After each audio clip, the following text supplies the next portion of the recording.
Imagine you're in a conversation and you just know you're right. You can feel it, that stubborn certainty in your chest. The other person is talking, but you're barely listening because your own argument feels so solid, so obvious. We've all been there. It's a universal experience.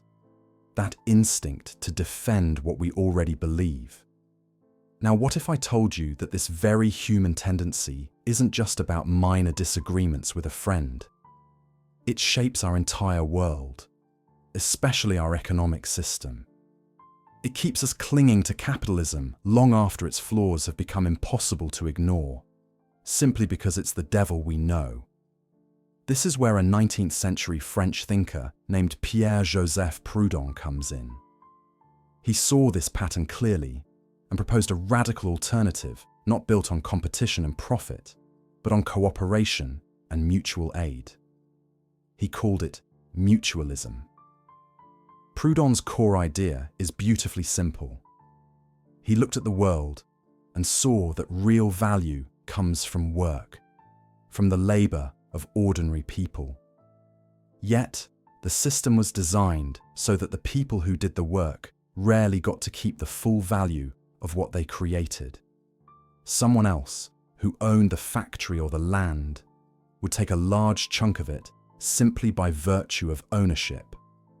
Proudhon famously declared, "Property is theft." Now, that sounds shocking at first, but he wasn't talking about your personal possessions, your home, your clothes, your books. He was talking about the kind of property used to generate wealth by controlling and exploiting the labor of others. He saw this as a fundamental injustice, an artificial setup that created a class of owners who profited without working and workers who worked without truly profiting. His solution was to reorganize society from the ground up. Instead of top-down control by corporations or the state, he envisioned a network of voluntary associations. Picture this. Workers in a bakery wouldn't just be employees taking orders from a distant owner. They would own the bakery themselves, making decisions together and sharing the profits equally. Communities would form credit unions, providing low-interest loans to each other to start new ventures, cutting out the big banks. It's an economy built on the principle of reciprocity. I help you, you help me, and we all move forward together. It's mutual. This sounds logical, even natural, right? So why does it feel so distant from our reality? This is where that stubborn feeling of being right comes back into play. We are taught from a very young age that the way things are is the way they must be. We are surrounded by messages that tell us competition is human nature, that greed is good, that there's no alternative to the hustle. Many of us cling to these familiar ideas because to question them feels like questioning the very fabric of reality. It's uncomfortable. It's like that moment you realized a childhood belief, maybe about Santa Claus or the Tooth Fairy, wasn't quite true. There's a brief disorienting shock, but then a clearer, more mature understanding takes its place. Proudhon's principles gently reveal how we sometimes fool ourselves into accepting an unfair system. We tell ourselves that the billionaire CEO truly earned every penny, that the struggling single parent just isn't working hard enough. These are comforting stories because they simplify a complex world and let us off the hook. They protect us from the unsettling truth that the game might be rigged. Mutualism asks us to push past that initial defensive reaction, that instinct to defend the status quo. It invites us to a deeper awareness, to question who truly creates value and who merely extracts it. It argues that our current system isn't a law of nature. It's a set of rules written by people, and rules can be rewritten. Think about your own daily life. You probably cooperate all the time without even thinking about it. You help a co-worker with a project. You water your neighbor's plants while they're away. You share advice freely within an online community. These acts of mutual aid come naturally. They build trust and strengthen social bonds. Proudhon simply asked, what if we structured our entire economy around this natural human impulse to cooperate, rather than the impulse to compete and dominate? What if we valued reciprocity over profit? Making this mental shift is the first and most crucial step. It requires humility. It means admitting that what we thought we knew for sure might be worth a second look. It means listening to that deeper awareness that questions why immense poverty exists alongside obscene wealth, why we feel so isolated in a system that connects us globally. Moving from the instinct that defends the familiar to an understanding that seeks something fairer is the journey Proudhon maps out for us. He isn't offering a rigid, perfect utopia. He's offering a principle, mutuality, as a guide for building a more just world, one voluntary agreement at a time. This cracks open the entire conversation about what an economy is actually for and who it should serve. We start noticing the world around us in a very simple way, seeing the basic transactions of our daily lives. You buy a coffee, the barista gets paid, the owner buys more beans. It seems straightforward, like a simple cycle of exchange. At this stage, the idea of a different system can feel like an unnecessary complication, a solution in search of a problem. You might be someone who resists change at first, thinking if the basic mechanics seem to work, why would we ever want to risk breaking them? This is the starting point, where we see things on the surface and our reactions are often quick and instinctual, driven by a desire to maintain the familiar equilibrium. Then we enter the confusing middle, and this is where things get genuinely difficult. We start to see the contradictions Proudhon wrote about everywhere we look. The same system that produces incredible abundance also creates shocking scarcity.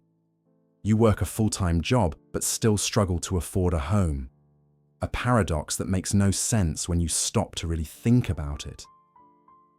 The company you work for makes record profits while cutting back on staff, creating more work and stress for those who remain.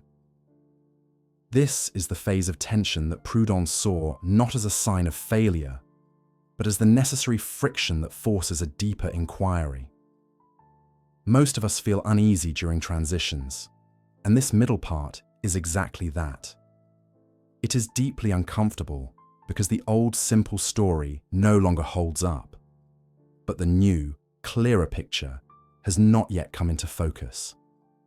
Our knee-jerk reactions here are often frustration, cynicism, or a desire to just go back to the simple view, to ignore the complicating facts. Proudhon's main contrast was between these automatic reactions and a more thoughtful response, between property that is used for exploitation and possession that is used for liberty. The knee-jerk reaction is to defend the status quo of property rights as an absolute, unchallengeable good. The thoughtful response is to ask a different question. Does this arrangement create freedom or domination? Does that landlord, that shareholder, that CEO derive their power from their own labor or from their control over the labor and needs of others? You may catch yourself pausing before reacting lately, starting to apply that filter to the world. This is the beginning of the shift. We begin to see that the problem is not exchange or markets themselves, but the power imbalances that corrupt them, turning cooperation into hierarchy. Gradually, this leads to a new clarity, a synthesis that emerges from working through the confusion. The economy is not some natural force. Like the weather, It is a set of relationships, and those relationships can be designed differently. Mutualism is not about throwing out trade or personal initiative. It is about building a system where those things serve everyone involved equally. The coffee shop could be an association of the baristas themselves, making decisions together, sharing the risks and the rewards.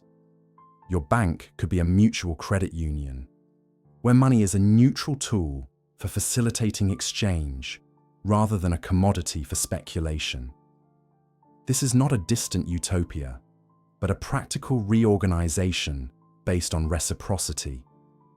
We start to see that our deepest values of fairness and cooperation are not naive. They are the very foundation for a more resilient and truly prosperous economy.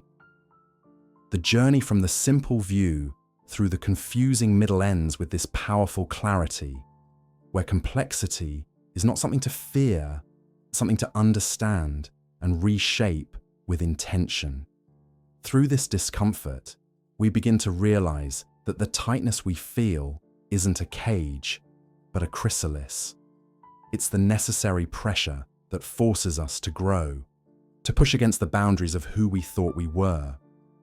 This feeling, as unsettling as it is the very engine of transformation. It's the signal that our old ways of seeing and being are no longer sufficient for the world we are stepping into, or perhaps for the person we are becoming. We start to understand that comfort, while pleasant, is often the enemy of progress. It's in these raw, tender moments of uncertainty that we are most malleable, most open to the new perspectives that will eventually form the bedrock of a stronger, more resilient self. This process isn't about finding a single, magical answer that makes everything perfect. It's more like learning a new language for your own life. At first, the words feel clumsy on your tongue, the grammar all wrong. You have to think about every little step, every small choice, in a way you never did before. It's exhausting. But then, a day comes when you realize you just thought a complete thought in this new language without even trying. You'll likely find daily decisions coming easier, not because the decisions themselves are easier, but because you've built a new framework for making them. You're no longer reacting from a place of fear or old programming. You're responding from a place of newfound clarity. Many notice old frustrations don't bother them as much. The driver who cuts you off, the long line at the grocery store, the minor technological meltdown, these things begin to lose their power to derail your entire afternoon. It's not that you've become a saint, it's that your internal world has recalibrated. The volume has been turned down on life's trivial annoyances because you're listening to a different, more important frequency now. You start to see these irritations for what they are. Background noise, not the main event. The main event is the slow, steady, and profoundly beautiful work of building a life that feels authentically yours. This shift is deeply personal, yet it connects us to something universal. We begin to see that everyone is fighting a hard battle, often invisible to the outside world. Our own journey through discomfort makes us more empathetic, more patient, not just with ourselves but with others. We stop seeing people as obstacles or supporting characters in our own story and start recognizing them as the protagonists of their own complex narratives. This awareness is humbling and deeply connecting. It dissolves loneliness and replaces it with a sense of shared, if silent, humanity. We are all works in progress, navigating the messy, beautiful, and often painful process of becoming. The clarity that emerges isn't a blinding flash of light, but more like the slow, gentle light of dawn. It doesn't erase all the shadows. It simply allows us to see the landscape clearly for the first time. We see the paths we've taken, the dead ends we stumbled into, and the new routes now available to us. With this vision comes a sense of agency we might have thought was lost. We understand that our past does not have to be a chain. It can be a compass, showing us the directions we do not wish to travel again. Our mistakes become data, not judgments. Our failures become lessons, not life sentences. This newfound agency is where the real work begins, but it feels less like work and more like discovery. We experiment. We try on new ways of thinking, like we try on new clothes, seeing what fits and what feels true. Some ideas we discard immediately. Others feel awkward at first, but, with time, become a part of us. We learn the subtle but crucial difference between pleasing others and connecting with them. We learn that saying no is not a rejection of others, but an affirmation of ourselves. We begin to curate our time, our energy, and our relationships with a new level of intention, not out of selfishness, but out of a respect for the limited and precious resources they are. And as we do this, a quiet confidence begins to grow. It's not the loud, boastful confidence of ego, but a steady, inner knowing that we can handle what comes. We faced the discomfort and didn't run. We sat with the uncertainty and found our way through. This proves to us, in a way nothing else can, that we are capable. This self-trust becomes the foundation for everything else. It allows us to take calculated risks, to voice unpopular opinions, to create things that might fail, and to love people without the fear of losing ourselves. We stop waiting for external permission to live our lives. Together we discover that this entire journey leads us back to a very simple, yet profound truth about ourselves. We weren't broken. We were just constrained. The rules we thought were carved in stone were often just written in sand. The expectations we were carrying weren't ours to hold. The life we thought we were supposed to want wasn't the one we truly needed. Letting go of all that weight isn't a loss. It's the most profound liberation. It feels like finally taking off shoes that never quite fit and realizing you were always meant to walk your own path, barefoot and free.